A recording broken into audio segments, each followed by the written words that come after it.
আমি বলি এটা একটা ভালো কাজ হয়েছে। আমার এই প্রশংসাকে অনেকে বলে যে তুমি মানে যে কোনো দল ভালো করুক তারই প্রশংসা করতে হবে কেন, তুমি কি তার রাজনীতিটা দেখবে না?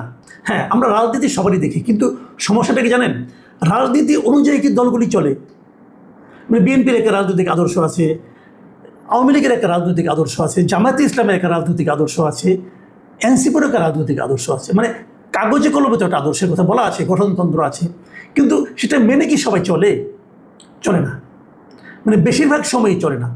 যখন চলে, যখন ভালো কিছু হয় সেখানে পাই, সেটাকে বলতে হবে এ কারণে যেন মানুষ বিচার করতে পারবে যে না, সব দলই একদম খারাপ না, আবার সব দলই একদম ভালো না, ভালো মন্দ মিলেই দলগুলো। যাই হোক, এত বড় ভূমিকার দরকার নাই, আপনাদেরকে বিরক্ত করবো না। দুদিন আগে আমার ছোট ভাই আমাকে একটা মেসেজ পাঠিয়েছে হোয়াটসঅ্যাপে, এবং তার সঙ্গে কয়েকটা আপনার নিউজের ক্লিপ পাঠিয়েছে, এবং তারপরে সে কমেন্ট করেছে যে জামাতের আসলে হলোটা কি, তারা কি মানে এলোমেলো হয়ে যাচ্ছে, পাগল হয়ে যাচ্ছে, এই ধরনের একটা কথা। আমার হুবহু মনে নেই, মোটামুটি এই ধরনের কথা। তো আমি আসলে ওই ক্লিপগুলো খুললাম, এবং তারপর আমারও মনে হলো জিনিসটা যে আসলে জামাতের হলোটা কি।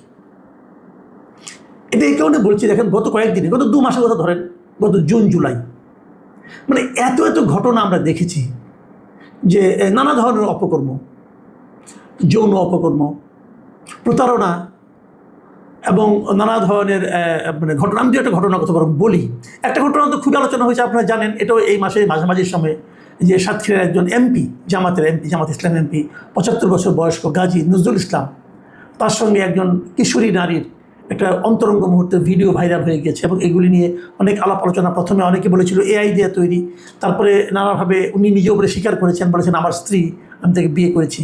একজন এমপি বাংলাদেশে বিয়ে করেছেন, কেউ খবর রাখে না, উনি একা একা বিয়ে করে ফেললেন।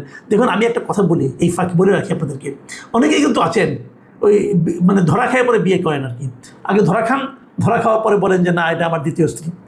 ইসলামে বিয়ে কিন্তু একটা সামাজিক ঘটনা, মানে বিয়ে মিনস ডিক্লারেশন, মানে ইউ হ্যাভ টু ডিক্লেয়ার, আপনাকে ঘোষণা করতে হবে আমি বিয়ে করেছি।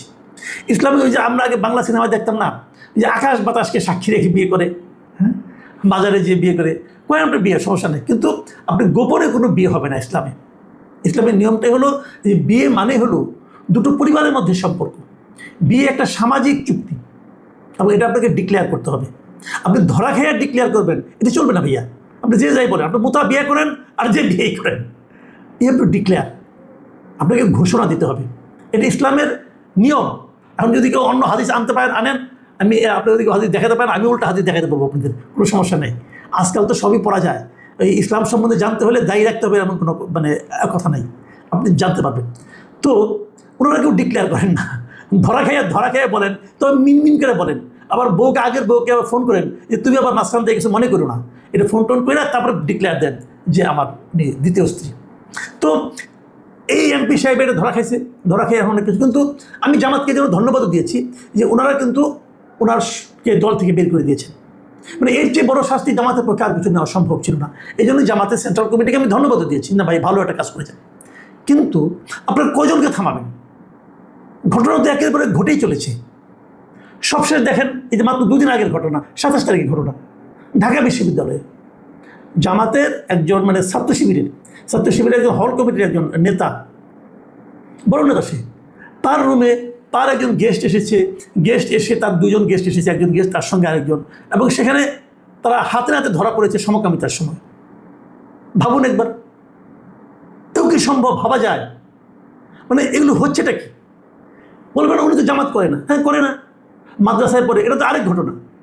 মাদ্রাসায় শিক্ষার যে কী হচ্ছে, শিশু কিশোরদেরকে নিয়ে যে কী হচ্ছে, এই ঘটনা বলতে গেলে তো আপনার আধা ঘন্টা লাগবে খালি একটা পরে একটা ঘটনা বর্ণনা দিতে। এই যে বলৎকারে যে ঘটনাগুলো ঘটছে ছোটো ছোটো বাচ্চাদেরকে, আমার বলছে, এটা করার সময় বাচ্চাকে বলতেছে তুমি মনে করবা তুমি একটা স্বপ্ন দেখতেছ। ভাবেন একবার, মানে কত বড় মানে হিপোক্রেট হলে পরে এগুলো হয়। এই সমস্ত মাদ্রাসা শিক্ষকদের আমি তো মনে করি যে কঠিনতম শাস্তি হওয়া উচিত। করছেটা কি? তো এগুলো আমরা দেখছি। আমি 2-3টা ঘটনা আপনাদেরকে বর্ণনা দিই। এই দেখেন, সিলেটের কানাইঘাটে যে ঘটনা ঘটছে, শিবিরের এক সাবেক নেতা, সে বিয়ের প্রলোভন দেখে অনৈতিক সম্পর্ক স্থাপন করছিল, তারপর তরুণী তার মানে বিয়ের দাবিতে অনশন করছে, করার পর তাকে দল থেকে বের করে দিয়েছে শিবির, মানে ধরা পড়ার পরে দল থেকে বের করে দেয়। আবার খুলনায় বাটিয়াঘাটায় ঘটনা ঘটেছিল যে প্রবাসীর এক স্ত্রীর সঙ্গে আপত্তিকর অবস্থায় স্থানীয় জামাত সমর্থিত এক নেতাকে স্থানীয়রা ধরে পুলিশের কাছে সোপর্দ করে, পরে এটা নিয়ে মামলাও হয়। এগুলো কিন্তু একটা পরে একটা ঘটে যাচ্ছে। দেখুন, এই সেক্সুয়াল বিষয়গুলো বুঝে আমরা বাদও রাখি। আরও কিছু ঘটনা, আমি একটা ঘটনার কথা বলি যে ভোলার তৈজুমুদ্দিন উপজেলায় ওখানে কি হয়েছে, ওখানকার উপজেলার যিনি জামাতের যিনি আপনার সাধারণ সম্পাদক যিনি আছেন, জামাতের যিনি সেক্রেটারি মিস্টার মোহাম্মদ মহিউদ্দিন, এই মহিউদ্দিন সাহেব তাদের ওই মাদ্রাসা, উনি একটা মাদ্রাসার টিচার, ওই মাদ্রাসার আরেকজন জুনিয়র শিক্ষক ছিল, তার নাম মোহাম্মদ মহিউদ্দিন। সেই মহিউদ্দিন জুনিয়র শিক্ষক মারা গেছে, এবং মারা গেছে আজকে থেকে 20 বছর আগে।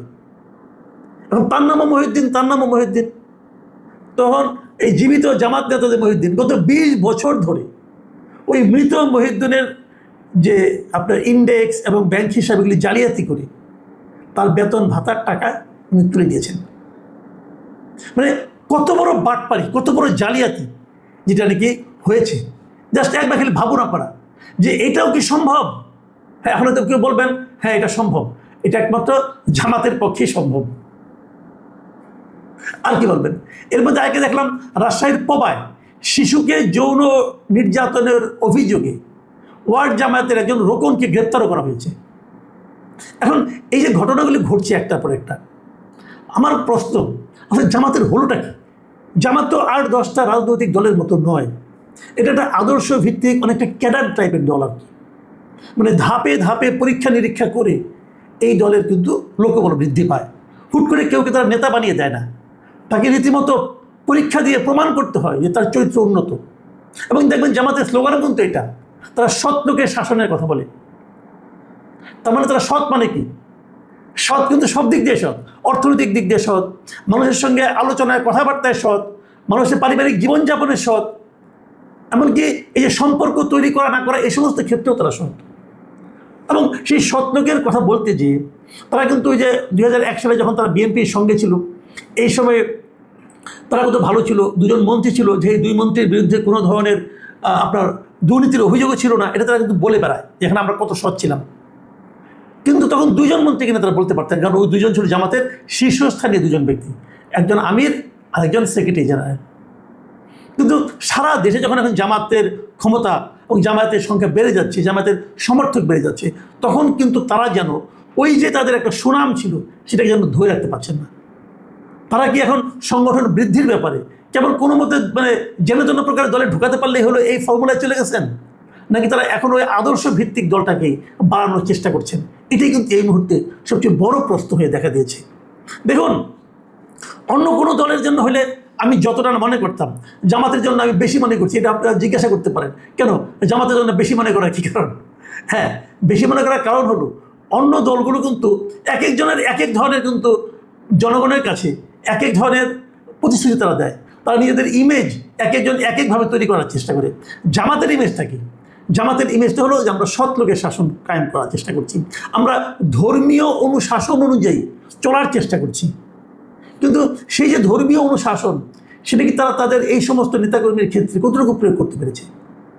এখানে কতগুলি বিষয় কিন্তু আছে। কেন হয় এটা? এখানে কিন্তু একটা মনস্তাত্ত্বিক ব্যাপারও আছে। কেন হয়?